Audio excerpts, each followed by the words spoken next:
Heath Ledger refuses to film one scene. Christopher Nolan almost fires him on the spot.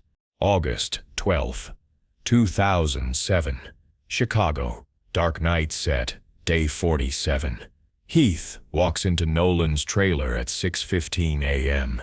Says 5 words that stop production cold. "I won't do that scene."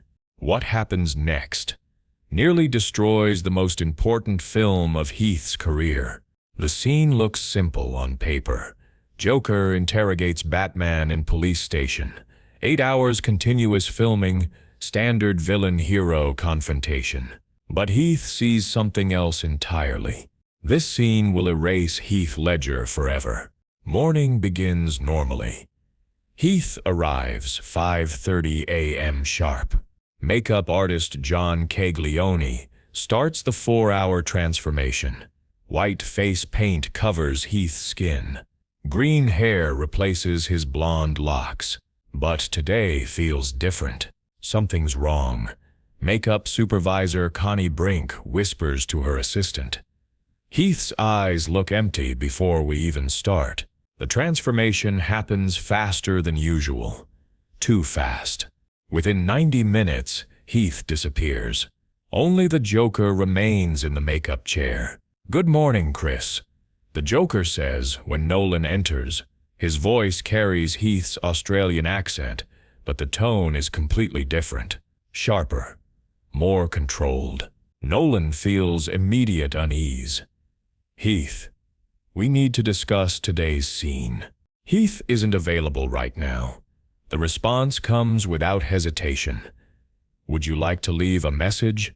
But what the Joker says next stops Nolan's heart. "I know what you're planning, Chris." The interrogation scene. 8 hours of pure psychological warfare. "You want to see how deep I can go." Nolan stares. "How do you know the scene length?" "That's not in your script." The Joker smiles. "I know lots of things Heath doesn't." This is the moment Nolan realizes Heath isn't method acting anymore. Something else is happening. The Joker continues talking. Describes plot points that haven't been written yet. Knows Rachel will die. Understands Harvey's transformation. Sees the entire film's ending. "Heath," Nolan says carefully. "I need to speak with Heath right now." "Why?" The Joker tilts his head. "I can give you everything Heath can. And so much more." Nolan calls for the makeup team. "Get this off him now." But removing the Joker makeup takes 2 hours. And during those 2 hours, Heath doesn't return. Instead, the Joker explains why he won't film the interrogation scene. 8 hours as me means Heath disappears completely, the Joker says. "Forever." "Is that really what you want, Chris?" Nolan realizes this isn't a performance anymore. "The scene requires me to break Batman psychologically," the Joker continues. "But to do that convincingly, I need to break Heath first. Are you prepared for that consequence?" Makeup comes off slowly, layer by layer. But Heath's personality doesn't return with his natural face. "Where am I?" Heath asks when the transformation finishes. His voice sounds confused. "You're on set," Nolan explains. "We were discussing today's scene." "What scene?" Heath looks around the trailer like he's never seen it before. Nolan makes the hardest decision of his directing career. "We're postponing filming," he announces to the crew. "Indefinite delay." Executive producer Charles Roven explodes. "Chris, we're already 3 days behind schedule. The interrogation scene is crucial for the film's climax." "I don't care about the schedule," Nolan replies. "We're not filming until I figure out what's happening to Heath." But Heath's condition becomes worse, not better. For the next week, Heath can't separate himself from the Joker.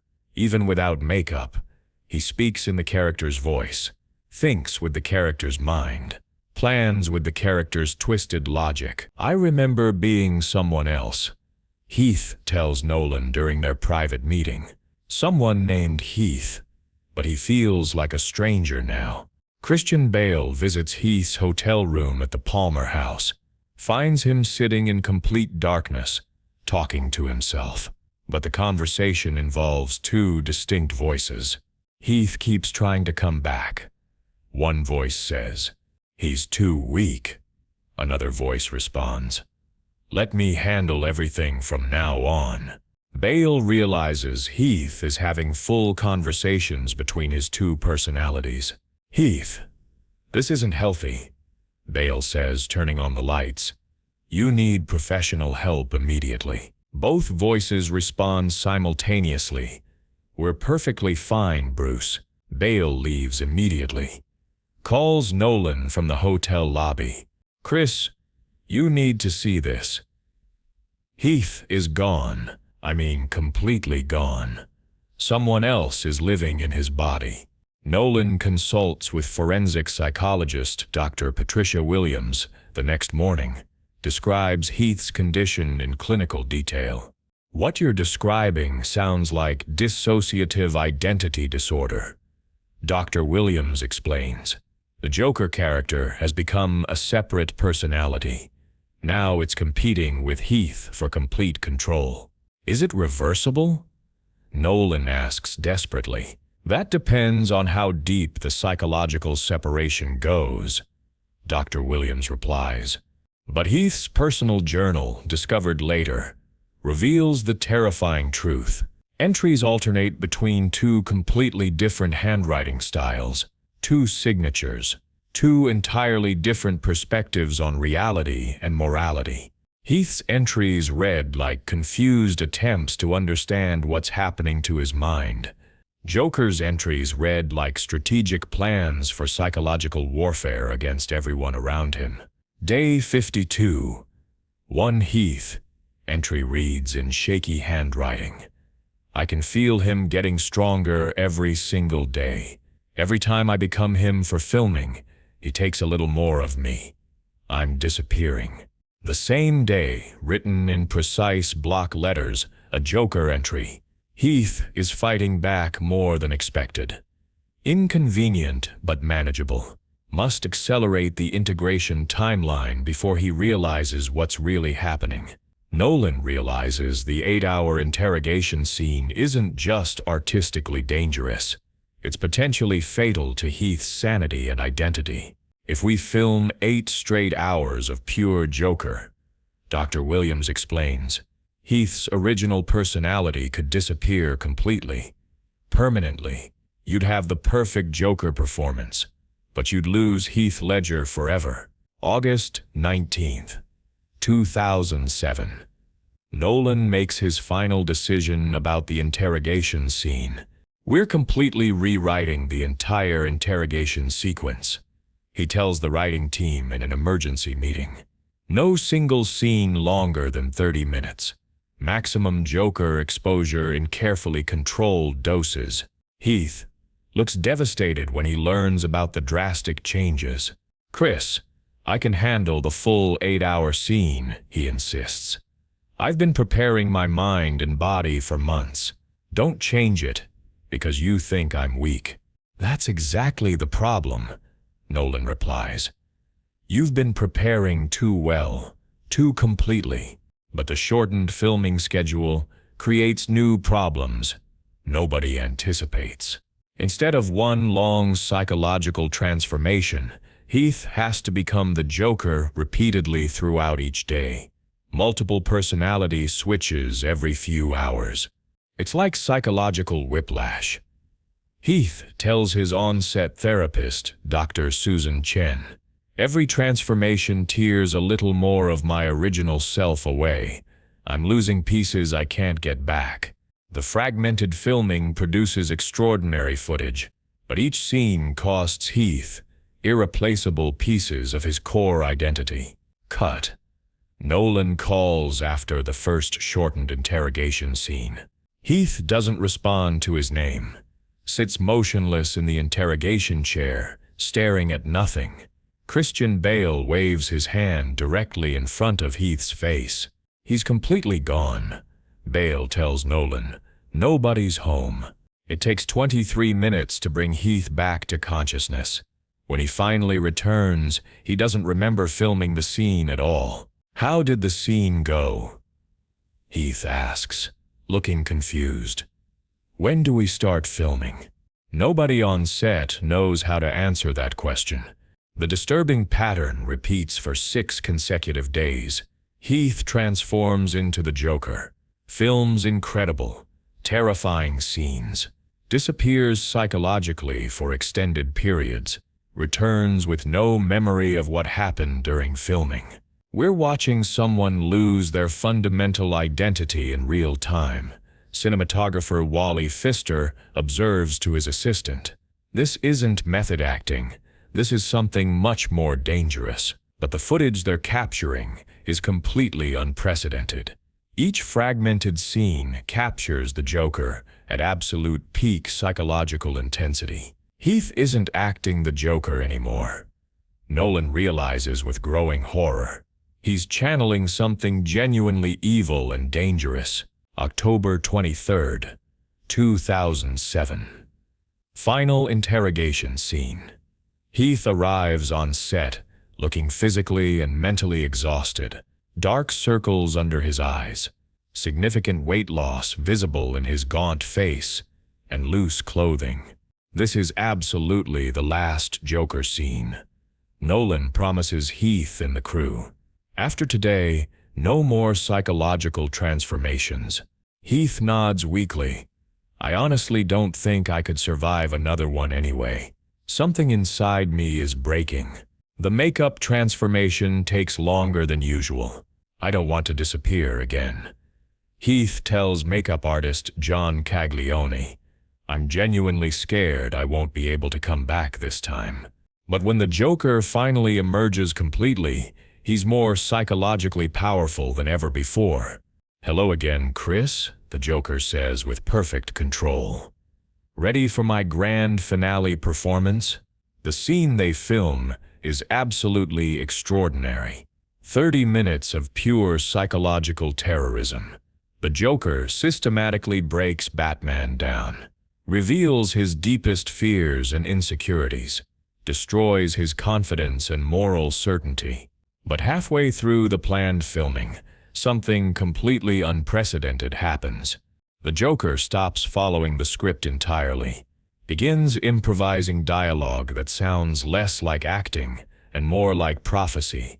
You think this is just a movie, Bruce?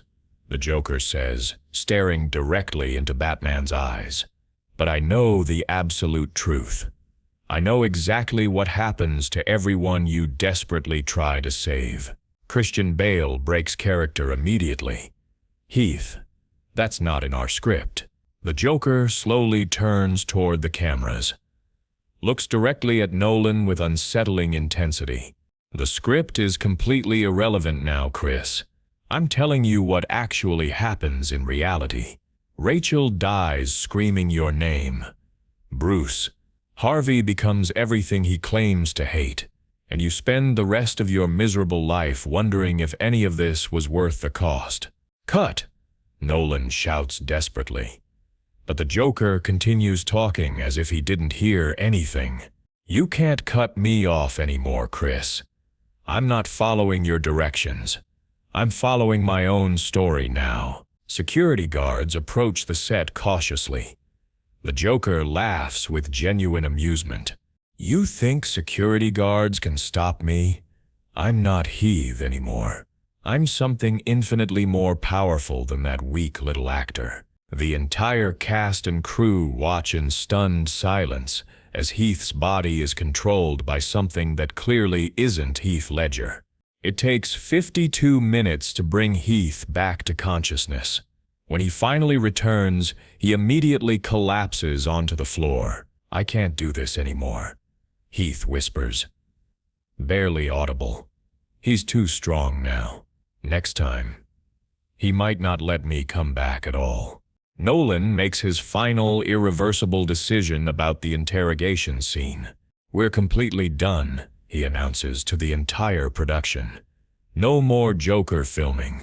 Ever. Not one more scene. Heath looks simultaneously relieved and devastated, but the complete scene isn't finished yet.